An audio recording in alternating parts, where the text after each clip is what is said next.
think about the halachic perspective, we have to add two more principles. And the first is the sanctity of human life, or covenant of human life. There are many examples. One that we discussed: can we use DNA technology to clone and Neanderthal human? Technically, we can do that. They have sequenced from all of the preserved, frozen Neanderthal tissue. We have sequenced the genome of the Neanderthal human life. There are 10 million differences between that sequence and all of us. There's technology available now, DNA technology. We can incorporate those sequences and take a human cell, make those changes, and create a cell that has a sequence very close to the Neanderthal. And then we can take that cell, as you heard Eric so beautifully describe, using what's called iPS technology, to transform that cell into a stem cell and use that stem cell as a means of generating a fertilized egg, so to speak. We can implant that into a human surrogate, and 9 months down the line, we can clone a Neanderthal human being. Are we allowed to do so? We would argue that that's not covenant breed. Why? Because we're creating a species that is not as developed as we are. And for what purpose? What is the rights? In other words, similarly, we have the genetic capacity to take a couple, let's say they're both hearing impaired, and they want to have a child that's hearing impaired. Can we use PGD to select for that pre-implanted embryo that's hearing impaired? They say to the physician, we don't know how to raise a child that can hear. We can raise a child that is deaf. We know how to do that. We want a deaf child. Or two dwarfs who want to raise a child that has dwarfism. Are we allowed to do that? And probably the halachic response is no. We can't use these technologies to create defects. We can use these technologies to improve the health situation. So that's the first halachic. The second one, what Keller calls ethical relativity, or avoiding the slippery slope. Interesting, we all talk about the slippery slope. There are very few examples in halacha where a slippery slope has really gone into play. Rav Shabtai Rapport gave me one from the Gemara in Yuma, Pei Dalit, where the Gemara says, a Jew cannot tell a goy on Shabbos, save this patient. Why? Because maybe it'll lead people to think that only a goy can be Mechal Shabbat to save that patient. So on Shabbos, you can't tell a goy to save the patient. You have to save the patient. Rav Hanani says not only that, but the biggest gadol door has to go out and be Mechal Shabbos to save the patient. That's one example of a slippery slope. In terms of bioethics, we discussed this. Can he unused fertilized egg be discarded? And Rav Teller's position here, I think, is very unique. He says, to really discard the eggs is not appropriate. There's still a small, minimal amount of kedusha. What is the right approach?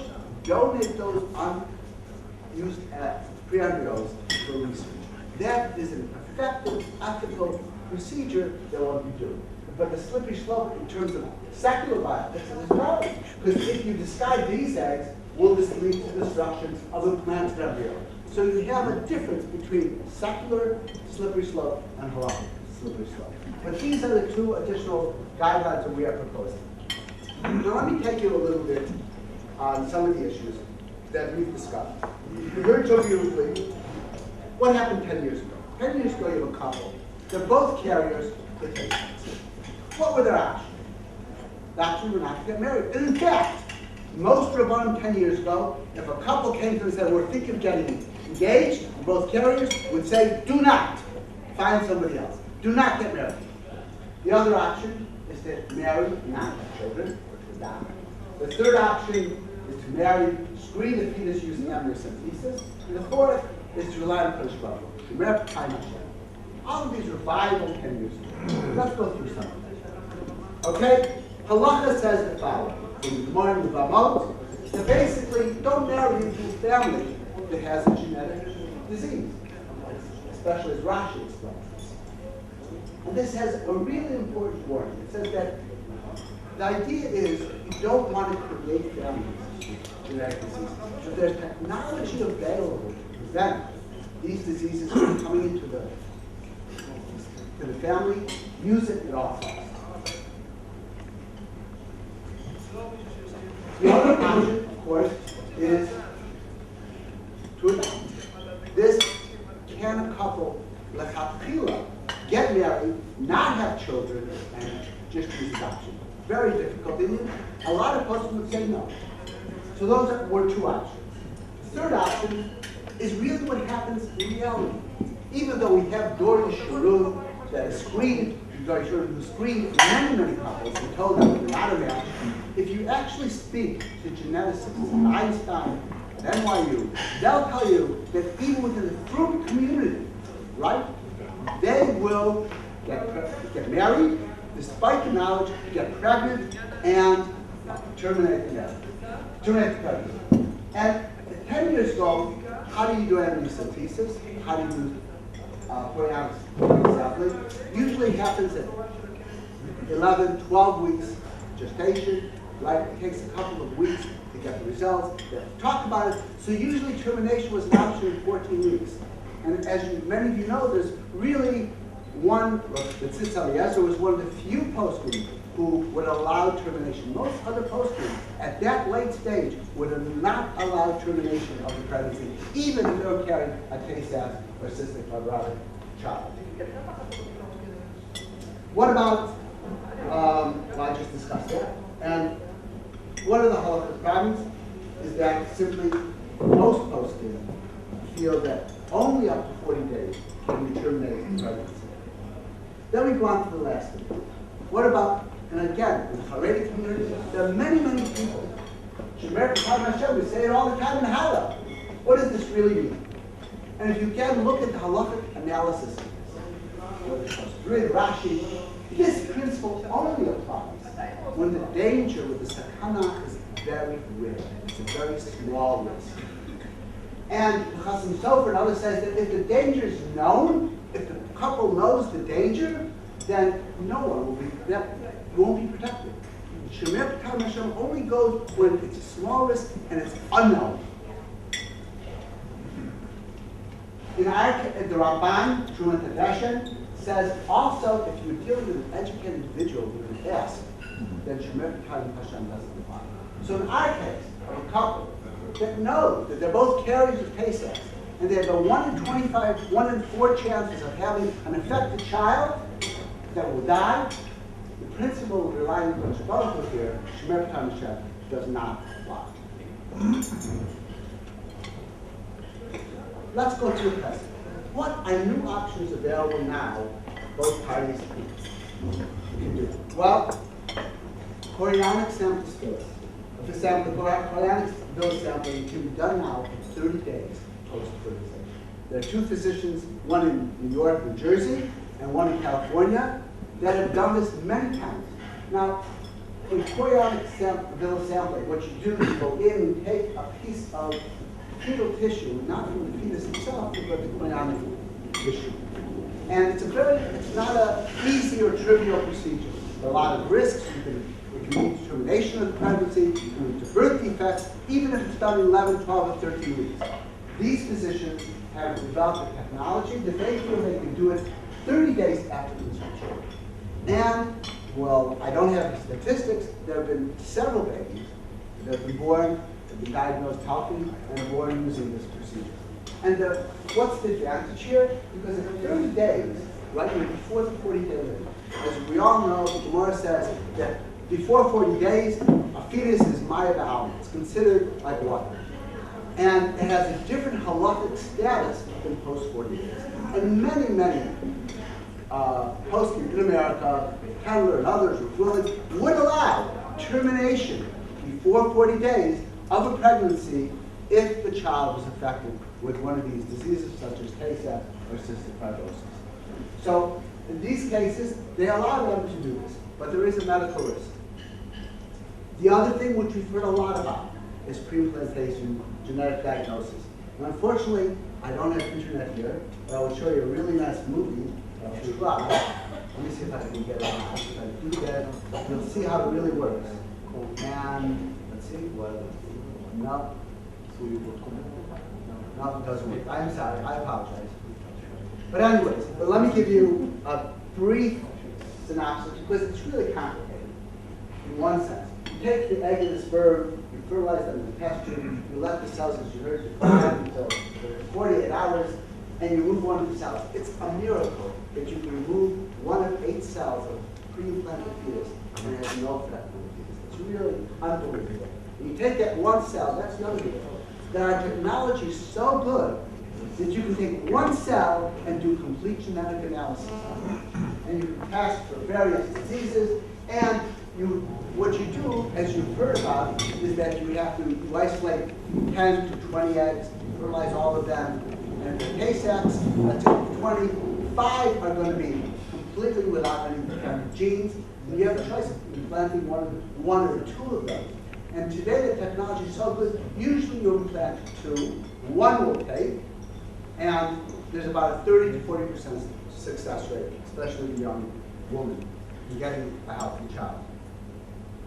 What can you test for? I just give you a few of the diseases which really the correlation is very good, okay? Non-diseases, gender. What's interesting about PGD is there is only one example in halacha that I know of in which you can use PGD to select for gender. And that's the following case. The case is of a Kohen, correct? A Kohen who is infertile. Now, what does he want to do? He wants to use a donor sperm to impregnate his wife, which you're allowed, many folks know about that. And usually if it's a donor sperm, it should be a non-Jew. We'll discuss that in a little more detail later on. And the issue is, of course, very profound. And the issue is that now this child is born, it's genetically not related to the father, it's the Kohen. When the child goes up for an aliyah, it's not going to get a Kohen. The whole congregation, the whole community is going to know that this child is not the child of the Kohen. It's a busha. So under those circumstances, many posting will allow to do selection for gender. So you can select a female child, baby. So this way, the family will not be reviaged, and the whole community doesn't have to know where the child came from. But that's the only example that I know of. Now, when you think about these procedures, you have to consider the medical risks. Remember, you're taking a woman who's going to undergo PGD. You have to hormonally hyperstimulate. There are risks associated with that. You have infections, pain, syndrome called ovarian hyperstimulation syndrome, which could be blood clot, kidney failure, shock, edema. There are real risks. It's not just good risks. We're getting better at this, and you'll see in the future what's going to happen. Even with the chorionic sampling, there are risks with fetus and total, termination pregnancy. So whenever you make these calculations in terms of halacha, you've got to take into consideration the medical risks. The other halacha, what are the halacha considerations? The first one is if you're going to engage in PGD, that couple has to undergo contraception their whole life. Okay? And what contraception do they use? Are they comfortable with this? Contraception is not a trivial halacha issue. What contraception should they use? If they decide to do termination of pregnancy before 40 days by using CVS, at 30 days by these new technology, then they can have very normal relations, no contraception, and there are other risks involved. And I thought I would show you what the difference is between various embryos, because people don't appreciate this. Here's a 28-day-old human embryo. This is a 40-day-old human embryo. You can almost tell. It looks a little bit human. This is a embryo. So what is the significance of 40 days? There are different theories. We don't really know. That's Abisora. But it certainly has some strength. I think it's important. The third thing I want to mention is what happens to the child. When you do PGD, timing of these hormones is so critical. When you give the first hormone, when you extract the eggs, when you fertilize, when you plant. And it's over the course of many weeks. What happens if it's over the Chagim? Do the Shabbat. Can you do this on Yom Tov? How do you do this? In America, it's not such a problem. Why? You're allowed to do these procedures. You're allowed to do them on Yom Tov because in general you have a board. You have a non-Jew engaged in these procedures, and you're allowed to do this. In Israel, I really don't know what they do, but it is more of a problem in terms of how do you overcome the prohibitions of the Shabbat to do these procedures. There are solutions, I'm sure, but just throwing this out. Now, what about the future? Here, I think we have something really important. And it's a message that only addresses to the Orthodox Jewish community. There are new technologies that are being developed, not necessarily for this type of intervention or diagnosis, but can be applied. And that is to obtain fetal cells from the blood of a pregnant woman.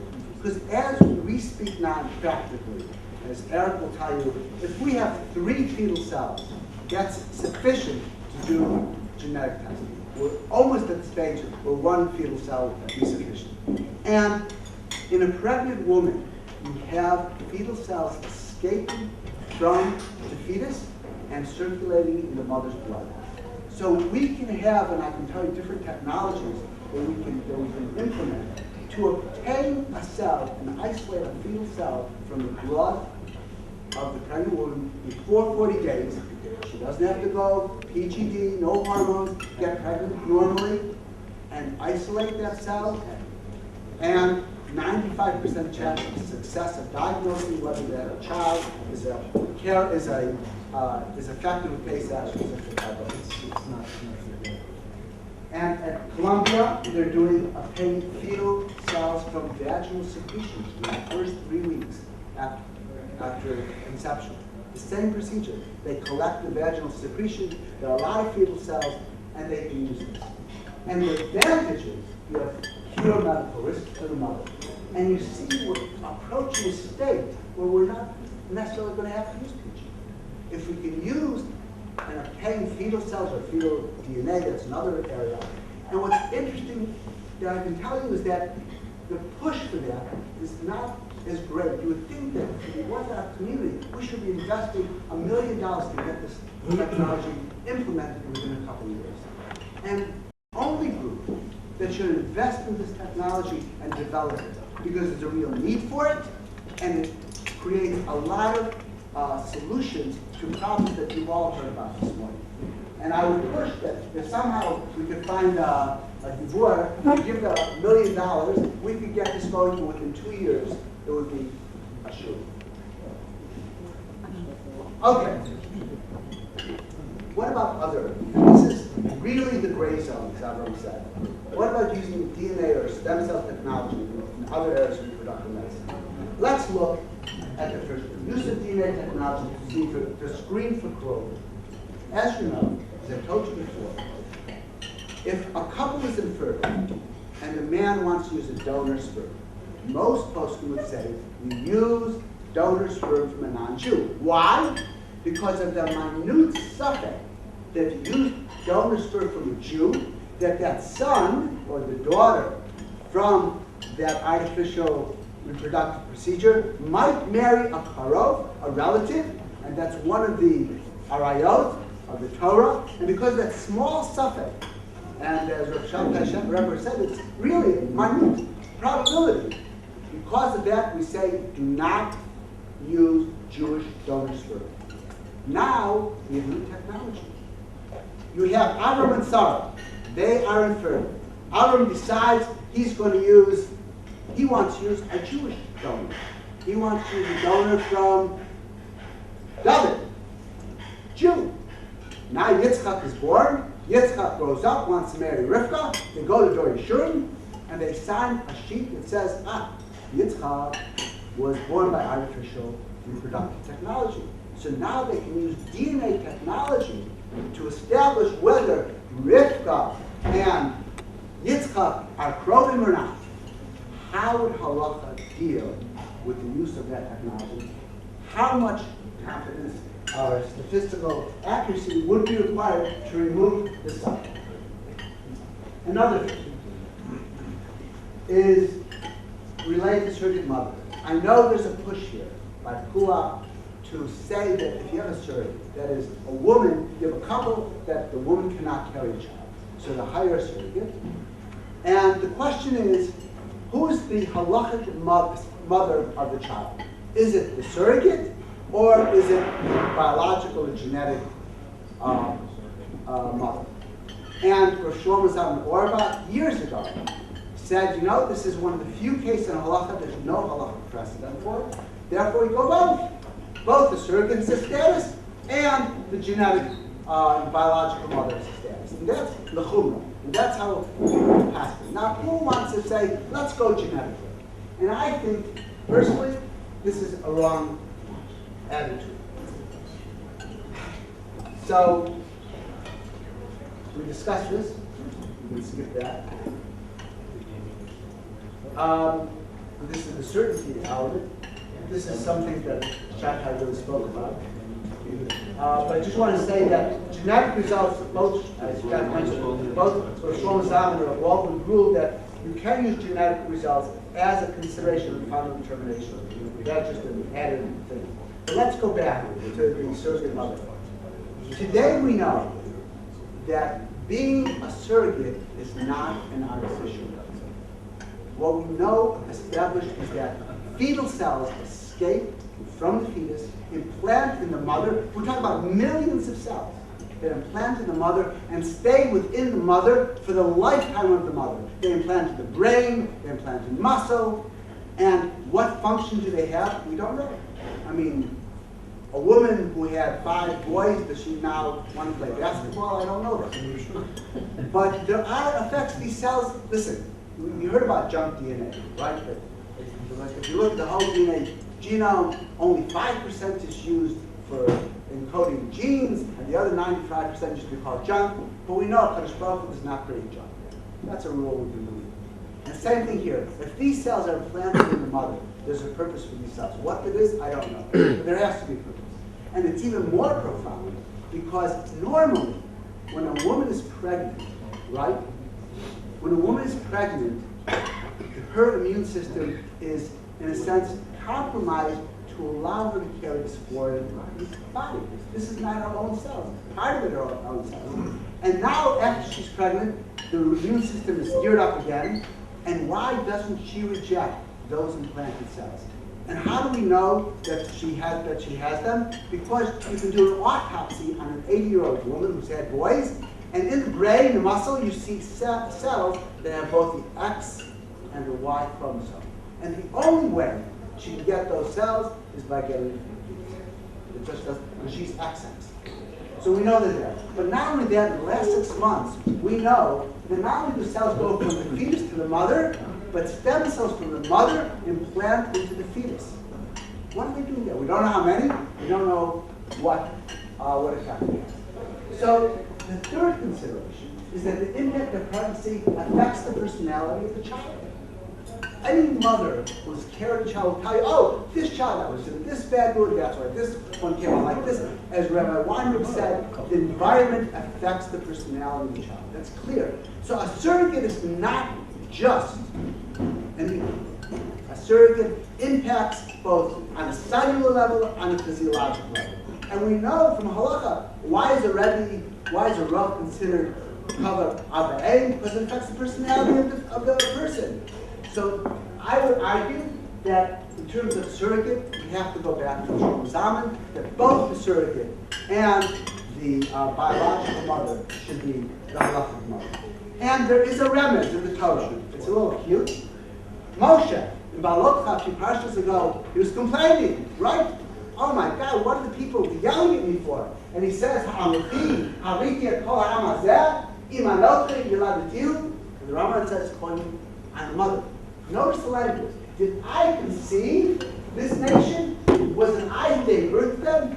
He could have just said, did I conceive this nation? He could have just said, did I give birth to them? Why does he say both? I would offer to you, but both are equal.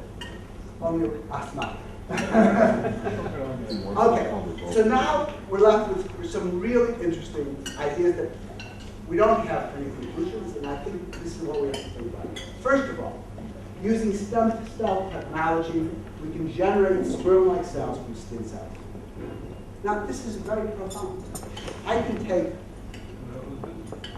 it's not real cloning, but the closest we can. I can take well, we do this now real. We can take a couple that, let's say, the man did not have sperm. We can take his skin cells. We can transform them from a 46 chromosome cell to a 23 chromosome cell by a meiosis process. And we can use that cell to fertilize his wife's oocyte, and they have healthy children. It's been done. Several babies have been born this way.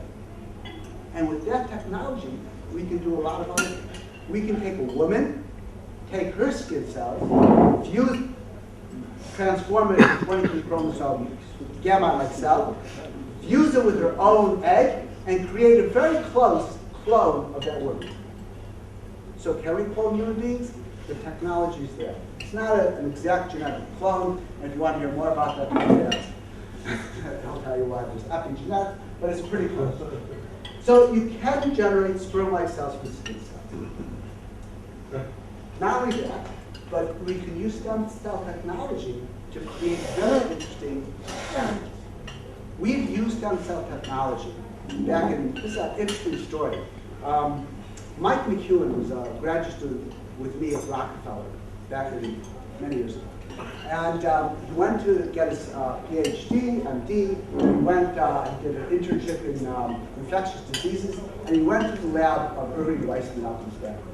At that time, in the early 80s, late 70s, Irving Weissman had a collection of mice, unbelievable mice, of different disease models.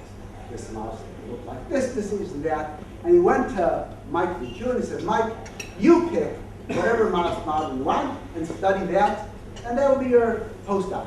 He went and did a clinical analysis and found this one mouse called the skid mouse. It had no immune system, had no immune cells. He said, wow, this looks to me like AIDS. Looks like HIV. At that time, nobody knew anything about HIV. It was a really new disease. And he said, you know what I'm going to do? I'm going to take bone marrow, human bone marrow cells, and I'm going to transplant it into this mouse, and he created a mouse with a human immune system. And he created the first model to study HIV in mice. And a lot of people have been using this model. We understood how the virus replicated. We got drugs from that.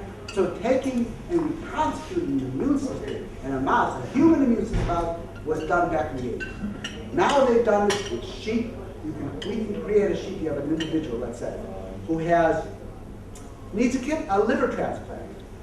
Very hard. You know what the lists are to get a liver transplant. It's very difficult. We can take his bone marrow cells now and transplant them. We transform them a little bit into precursors for liver and transplant them into the fetus of a sheep. Now that sheep born 6 months down the line will have a liver that's 85 to 90% human cells, completely compatible to the person who needs the liver transplant. And we haven't done this yet, but on a theoretical level, once you're over 90% of immunocompatibility, you can do a liver transplant and you'll be fine. There may be other problems, but let's not discuss it.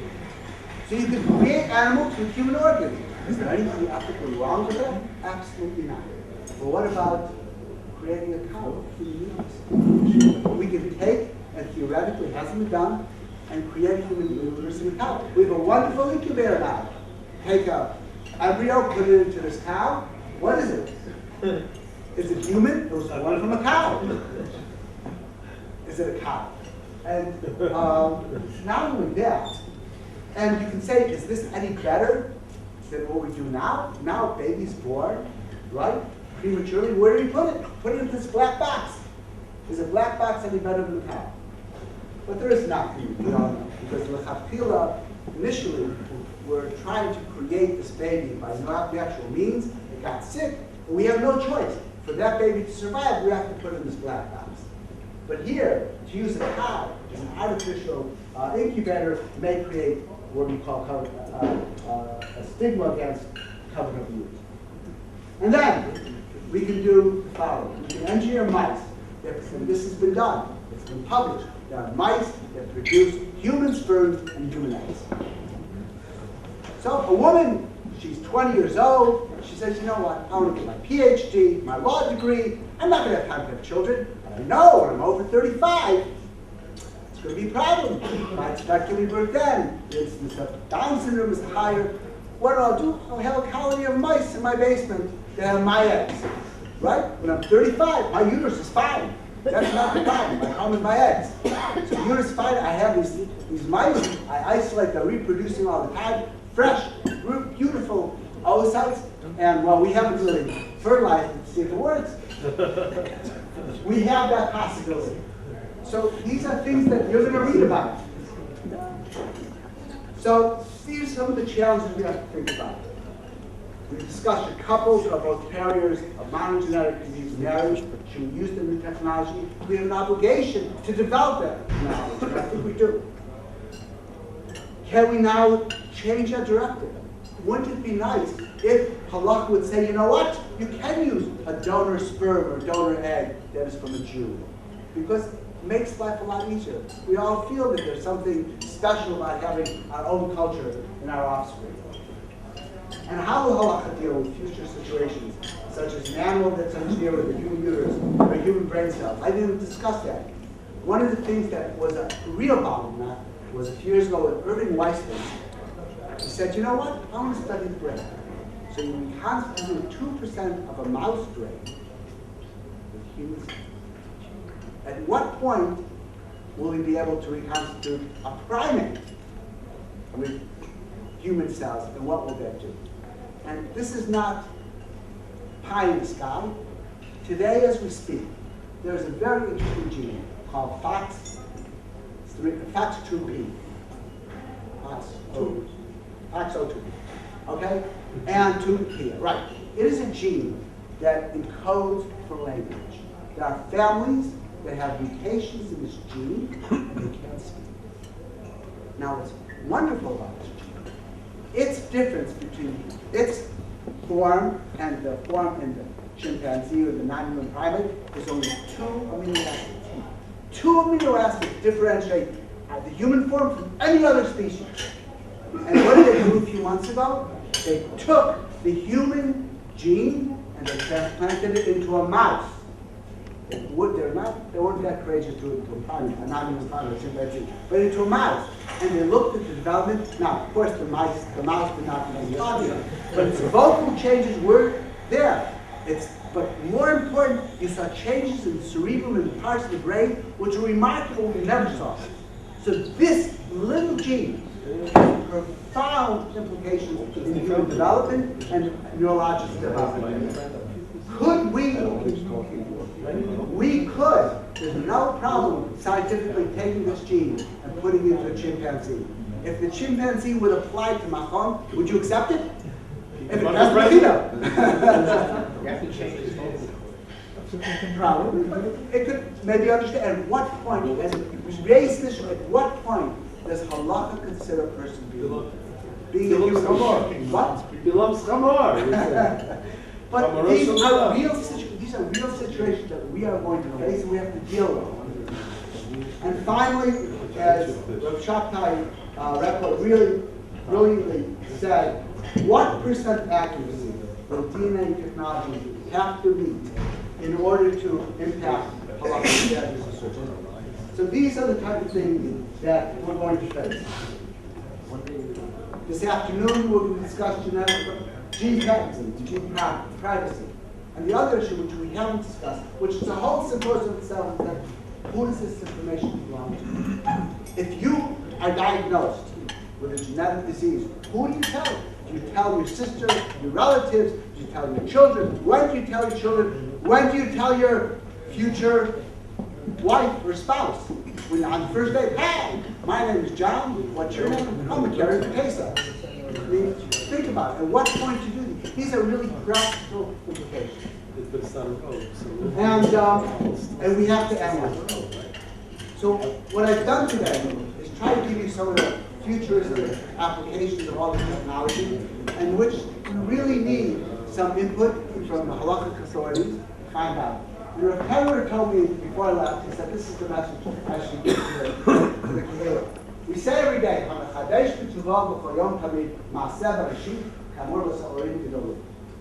a Musar hospital. In other words, it says every day God is creative, every day in his creative ability. What's the Musar? Why do we say this? We know God is creative.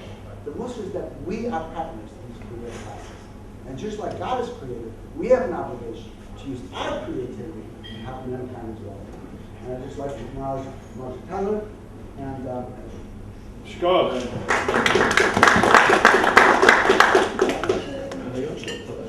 any questions? Thank you very much, Rabbi Altschul, for your introduction.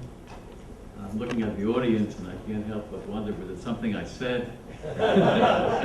Siesta. I won't take it personally. Once you mention the Shema, you know you get yourself into trouble. I'd like to begin. I was asked by Dr. Loike to speak about the psychological dimensions related to the whole topic of genetic screening, and particularly shidduchim, which is almost a code word for a very interesting, fascinating, and troubling phenomenon. Of course, I can only speak from the American perspective and the perspective of American Orthodox Jewry.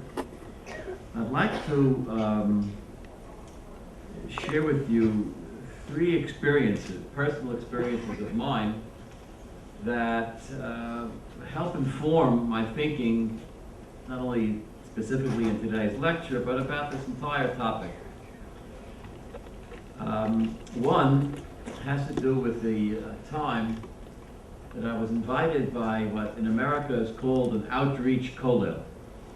And many yeshivos, and the yeshiva in Baltimore where I lived at the time, near Israel, sends a small nucleus of young men and women to go to a distant community, a community which is relatively impoverished in its Jewish or traditional Jewish resources, and try to study and to teach and to organize classes, etc., etc.